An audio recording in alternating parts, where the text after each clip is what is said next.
This will be controversial. You know, in games, usually when you're about to fall, there's an invisible barrier, so you just go boom, boom, boom. In this game, no, you can't fall. We're playing it every evening.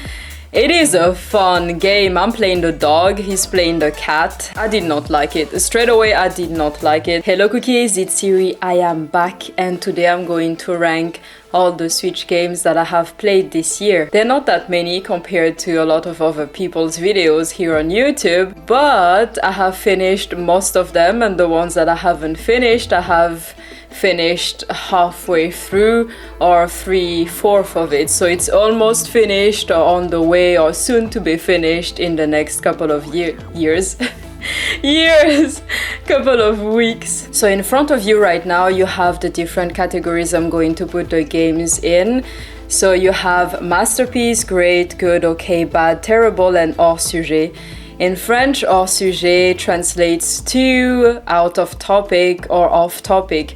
So basically it's the same as if you were tasked to write a philosophical essay about the meaning of life, and then you write an amazing epic essay about the benefits of riding your bicycle to work instead of taking the car. Of course, you might have an amazing essay with lots of references and studies and no grammar mistakes, but you're still hors sujet because no matter how epic your essay is, you were tasked to write about the meaning of life, and then now you write about a bicycle, so it's totally off topic.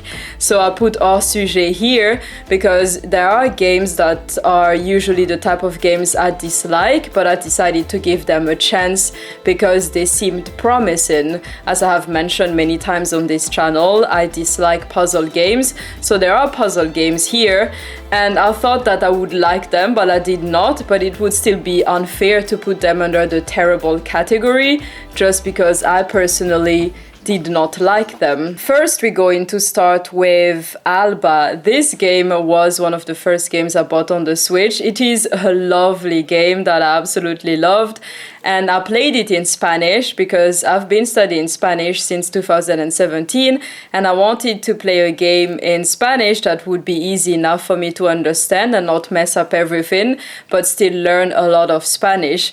This game, for the environment lover in me, was very satisfying. I cleaned the beaches, I helped some animals, I saved a village from some money-hungry mayor plans. It was a really nice, awesome game that I used to learn Spanish as well. So Alba I will put in great because I had a great time with it.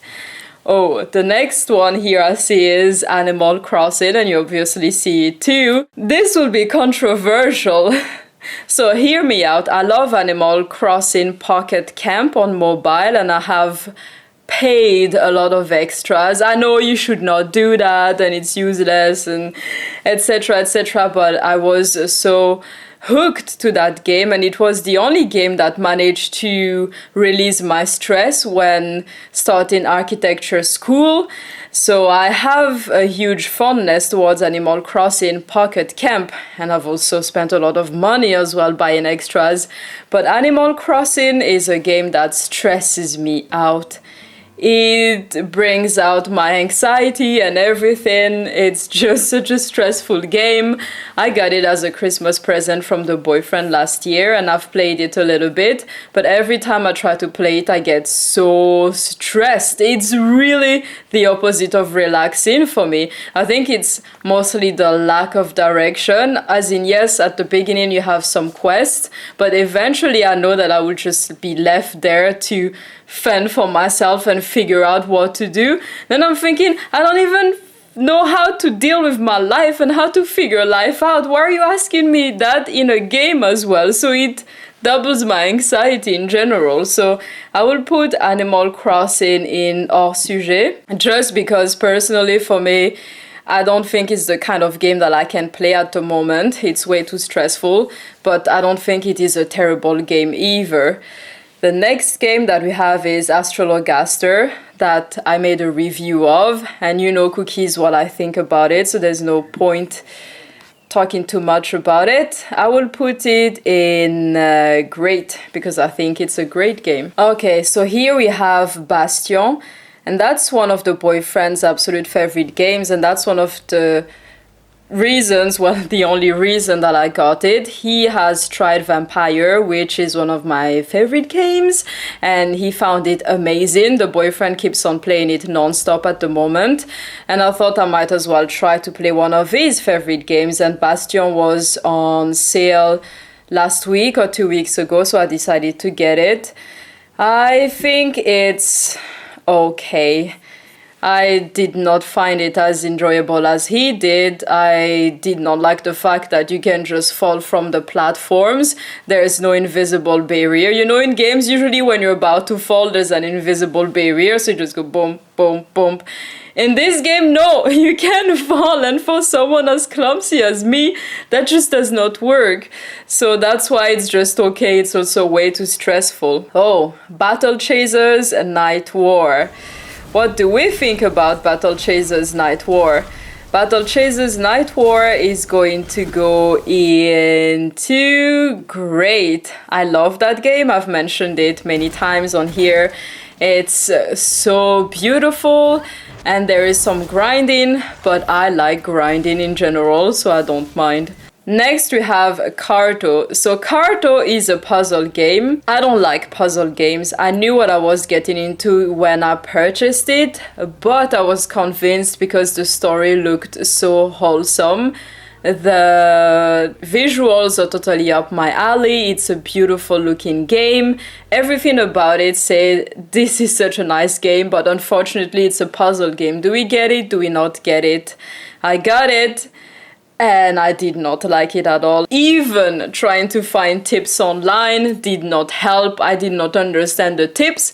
I did not understand the game. I got frustrated, and for me that was a total waste of money. But the visuals are really nice, and the story is heartwarming. Warming. French accent, you get it. So I will put it in hors sujet, just because I think it would be unfair to put it in terrible, just because I don't like puzzle games and yet purchased one. The next game is Cat Quest that we're currently playing with the boyfriend. We're playing it every evening. It is a fun game. I'm playing the dog, he's playing the cat, and it is cute to look at. It is in focus, so nothing out of focus. It is challenging, but not too challenging, and we're having a lot of fun with it. So Cat Quest I will put at great, because you're having a great time with it. Coffee Talk. Coffee Talk is... I think Coffee Talk is a bit hard to place because I did not like it. Straight away, I did not like it.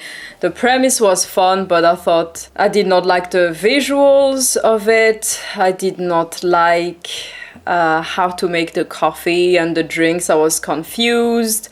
And it was generally not for me. I did not find it that enjoyable, and usually that type of game is up my alley, so it cannot go to hors sujet because I like those types of games, but for me it just did not click. I don't like pixelized art. Like, pixel art is really not my type, and when I looked at the images on the eShop and the trailer, I did not expect it to be so pixelized. A little bit, which is fine by me, but it was way too much, so I think I got disappointed by the visuals, and then the game was way too boring for me. Sorry, I know that many people love it. I bought it because some people suggested it to me, and I saw lots of positive reviews, so I thought, okay, let's try, but no, I did not like it, so I will put it at bad. Oh, next one we have Cozy Grove. You know what I think about Cozy Grove?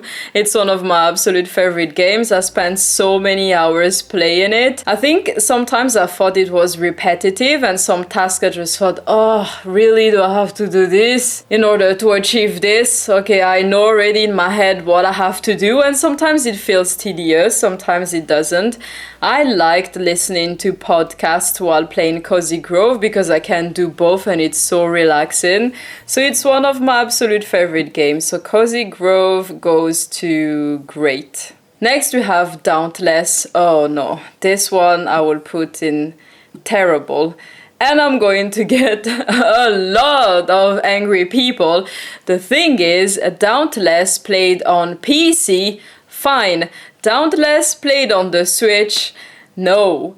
It's so obvious that it's supposed to be played on PC, and there's just way too much happening. Lots of random people in real life that are there, and people asking me weird stuff. Some people actually straight up say dirty things to you there. I was really shocked. I did not like that. I felt like it was confusing, tons of things happening, a little bit of a tutorial at the beginning, but not that much, and no, I just did not like it. I feel like playing it on the PC, it's way much better, but on the Switch, for me, it was overall just not fun at all. Next one, we have Dragon Quest XI-S, Echoes of an Elusive Age. If you have seen my demo review, if you have seen some of my videos lately, you will know where I will put it. So, yes! It is an absolute masterpiece. I love this game. This is the kind of game that I am soon going to finish. Hopefully, okay, now I'm totally straight up lying to you cookies. I probably have at least 50 hours left. So this is the kind of game where I know I'm halfway through and I'm trying to save it. I have so much Leica hair everywhere. For those of you who have a dog, you know how it feels like. And this is the kind of game where I'm playing very slowly because I don't want it to finish. And it's the kind of game that I know for sure once I'm done with it, I would wish that I never played it so that I can play it again. So Dragon Quest XI-S, total masterpiece. Eastward. Eastward. Ooh.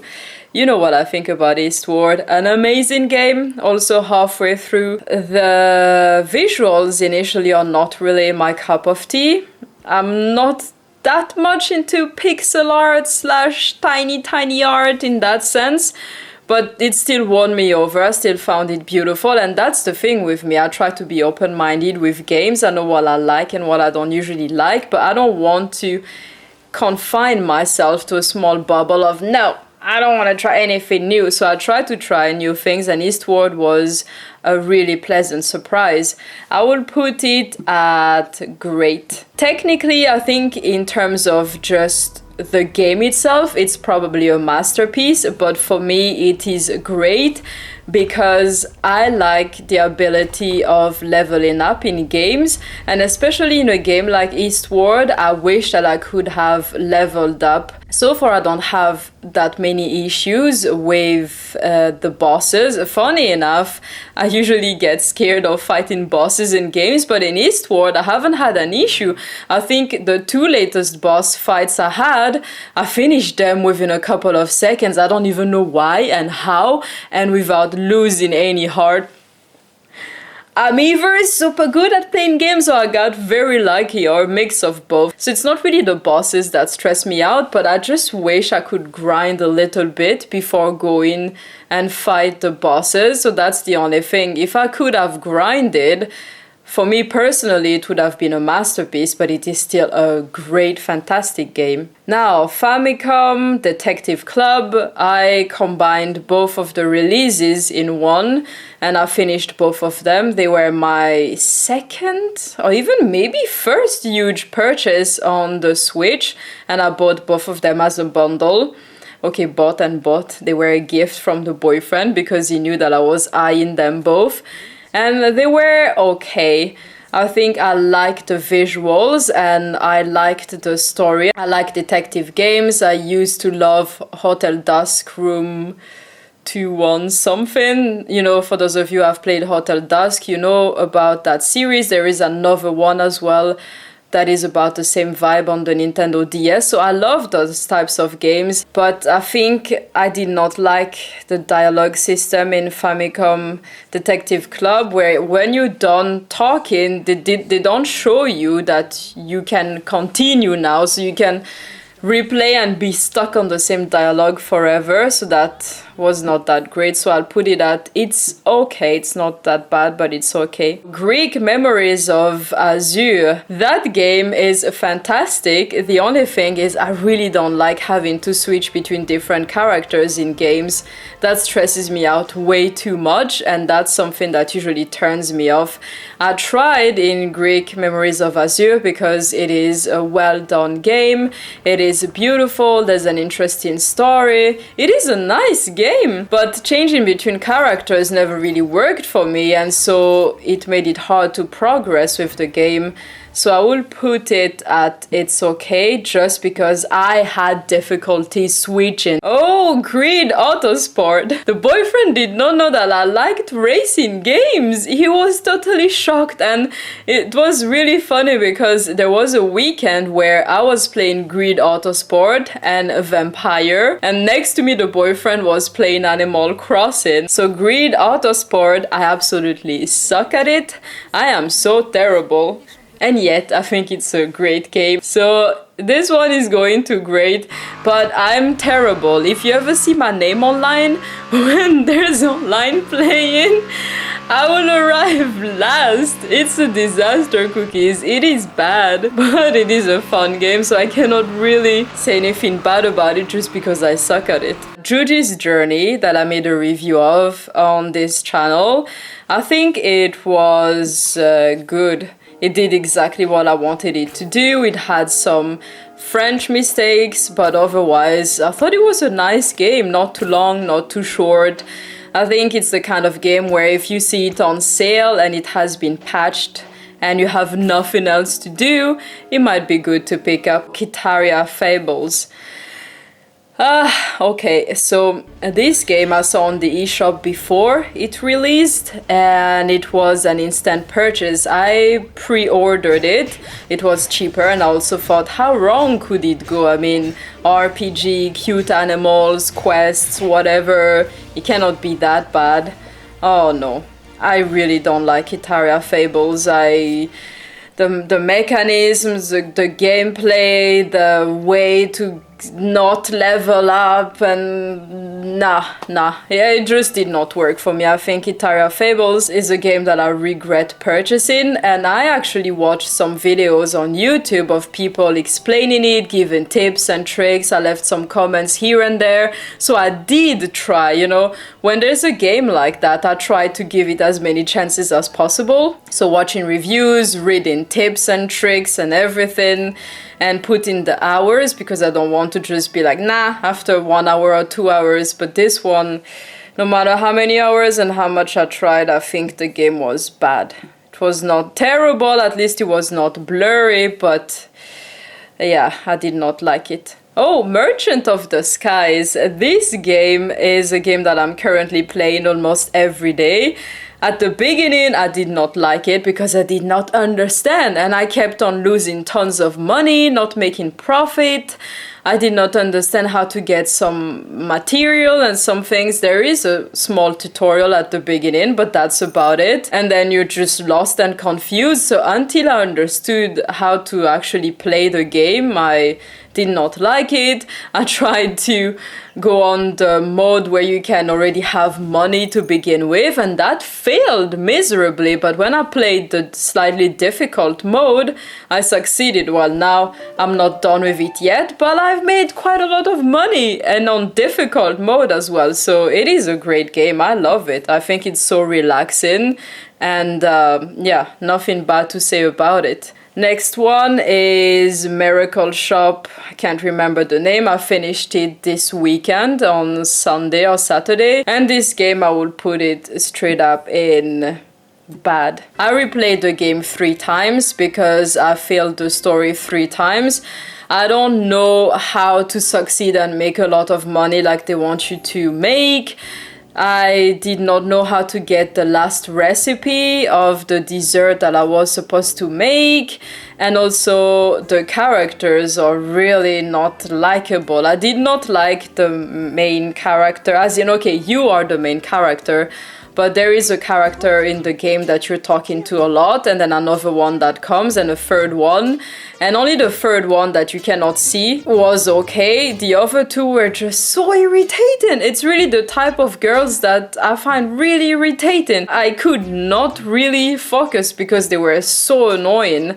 So yeah, that game I did not like. That was not nice. My aunt is a witch that I have mentioned in my cozy games list. Did I put it in the cozy games list or the Halloween games? Probably Halloween games / spooky games. My aunt is a witch. I think it's okay. It's not too bad, but it's not that great either, and I haven't finished it yet. I'm almost finished. I think I'm probably at 90% done. But yeah, it requires a lot of, okay, let's just do it because I want to finish all the games that I'm playing, but could be better. Next one, Extinction. I made a review of this game. I think it's a great game, so I'm going to put it at great. I think it's a fantastic game. I have nothing bad to say about it. If you want to see the review, there is a review out there. The boyfriend finished the game before me. When I filmed the review for you cookies, he started to just play it, but then now he finished it because I had all those other games to play too, so I haven't finished it yet, but I'm almost there. And also the boyfriend, when he plays, he just finishes the story straight away. I do all the side quests, all the side stories. I collect all the next summon in every location before changing location. So for me, it's taking a little bit longer, but at least I think I've accomplished more in the game than him, even though he has finished it. Northgard, I will put in okay. The thing is, Northgard is also the type of game where if you play it on PC, it's fantastic because you have so much more control. On the Switch, I am frustrated all the time. The villagers, they just do whatever they want to do, and if you have a mouse and you can click on them, you can assign them to different locations. On the Switch, you cannot. You just have to pray for the best and hope that they go to whichever spot you want them to be at. And it is so frustrating. There are so many things in Northgard that are great but don't work, or the concepts are great, but on the Switch it just does not work. It's a game that works on PC or on any console where you have a lot of control.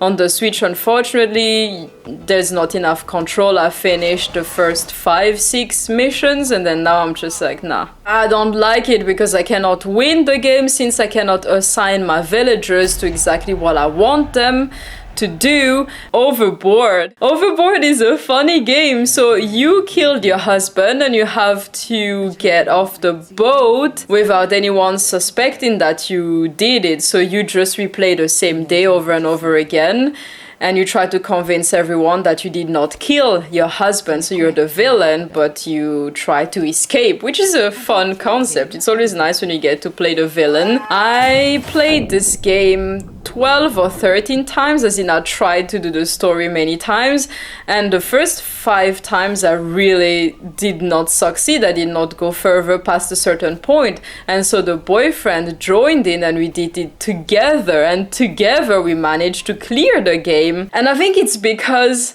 I'm still me. So this is a small spoiler, but not really spoiler. But at some point, a character in the game asks you if you want to take a drink, as in alcohol, and I think it's for breakfast. And so me, as Eerie, I think, no, why? Why would anyone drink before 5 p.m.? Why? And so I always say no in the game, but the boyfriend, when he played with me, said, yeah, sure, why not? And because of that, we managed to progress further in the story. And many of the decisions like that where I think the boyfriend is so different on many aspects that he chooses different answers and then the story progresses. So I think he's more like the villain type. But at the same time, you're playing someone who killed their husband, so you're supposed to be mean, but I'm just here like, no, but you cannot do that. So it was a good game that I played with the boyfriend. Some frustration, but still good. Oxenfree is a game that I finished. I 100% finished it, and I will put it in terrible. And I will bother a lot of people. Cookies. A lot of you probably expected it to go into great or good at least, because everyone loves it. I really don't. All the characters were so irritating, so irritating. I finished it because I was curious and I wanted to see the end of it. I love horror movies, so I wanted to see the end of the story. It is heavily story-based, which I don't mind. I don't mind reading, I don't mind making choices. The choices, the people, the way they talk, everything they do. I think I'm way too old because they are teenagers, or I guess 18, 19, 20 years old. And just way too childish, way too immature. Many things that they were saying and doing there pissed me off so much. Like at some point there is someone that decides that it is now a good time to consume illicit substances while you're in a situation of danger. And then that character doesn't understand that my character is extremely angry at them, because I feel like when we're in a situation of danger, all of us need to have our brains fully functional and to make rational decisions. So why would you consume things that could alter your decision making while we might all die? And that really pissed me off, and many other things like that. And I think when you have a heavily story-based and character-based story, if the characters don't click with you, the game is not fun. So for me, the characters really did not click. I did not like it. Oh, Pokemon Cafe Remix. I thought it was okay, actually. I played it a little bit. I'm not usually the type of person that plays Candy Crush or Tetris or games like that. I think it's boring. But this one was fun. I liked it. Funny enough, I think if someone likes Candy Crush and Pokemon and those types of games, it's a fantastic game that could probably go to great. But for me, it was okay. Pokemon Let's Go Pikachu, that is the boyfriend's game, and he has it on his Switch, and I played it a couple of times. I thought it was great, of course. I'm a Pokemon fan through and through. Pokemon Quest, I will put it in great as well. I have been constantly playing Pokemon Quest for the last month. It is so entertaining. I love it. I think with Pokemon Quest, you either love it or hate it. I think it's a fun game, and it's free as well on the eShop. Of course, if you want some add-ons, you have to purchase them, but so far I haven't needed to purchase anything.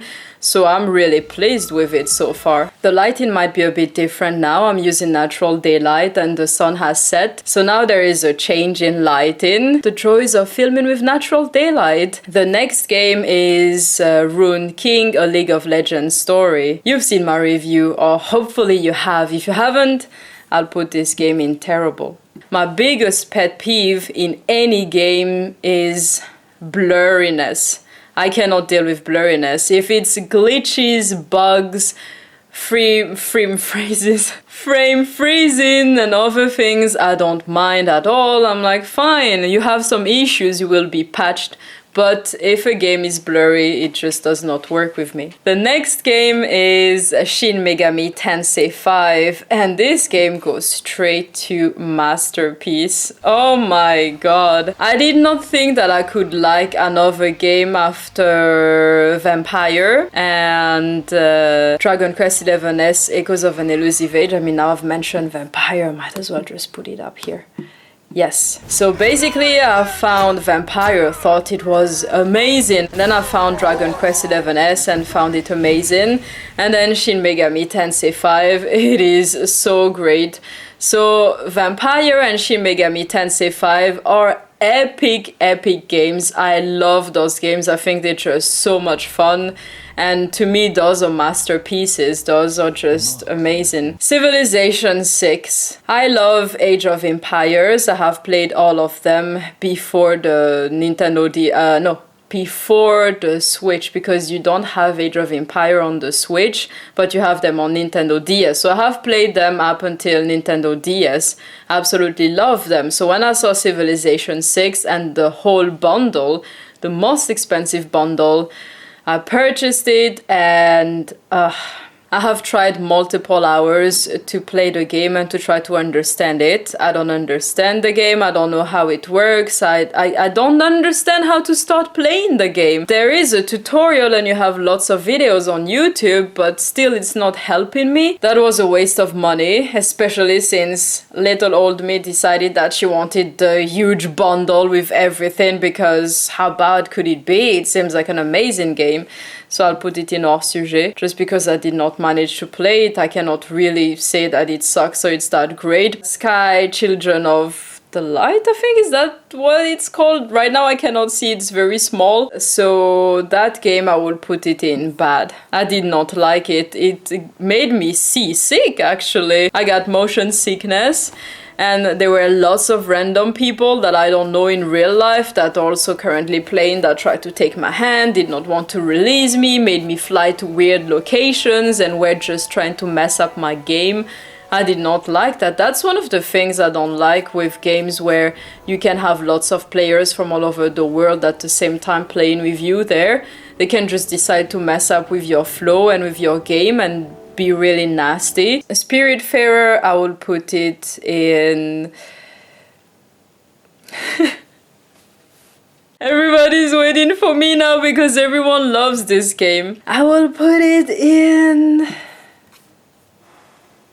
good. I think it's good. I don't consider it a masterpiece or a great game, but I think it's better than just okay, so it's a good game. Let's just put it at that. I put it on my list of either cozy games or scary games, as in Halloween games or something like that. So you've seen me mention it before. It's a good game. Oh, The Letter. The story is addictive. I like horror movies. I like mysteries and detective games. So the premise itself I don't mind, and I don't find it that scary. The boyfriend thinks it's really scary. I don't mind. I've seen so many horror movies in my life that I'm pretty much chill when playing scary games.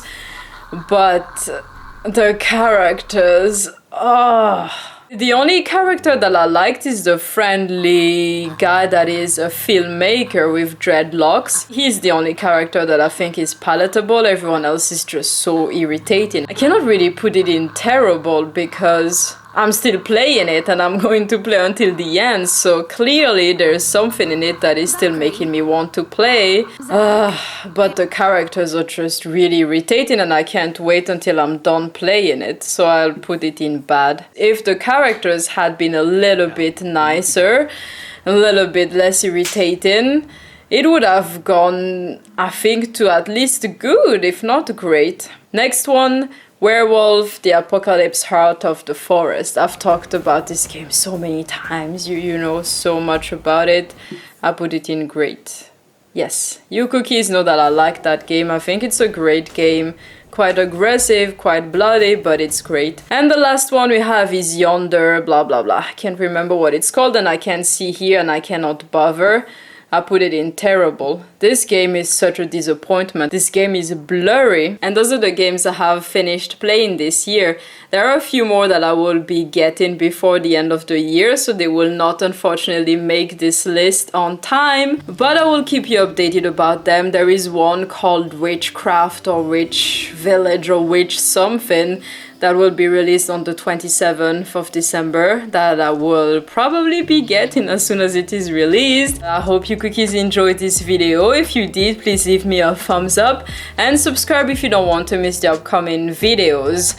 As you have noticed, I only say subscribe at the end because I feel like it makes sense that once you have finished watching, if you liked it, you can decide whether you want to subscribe or not, or whether you want to give a thumbs up or not. It's also a pet peeve of mine when people say subscribe before anyone has had time to watch the video, so at the beginning, because I go, but I did not even have time to watch your video. How do I know whether I like your content or your personality or whatever you have to offer? It's very weird to me. It's like, oh, buy this car, but you're not allowed to try it first. Let me know your thoughts and which games you think are amazing that you have played this year. And Happy New Year, cookies. I will see you soon. Bye bye.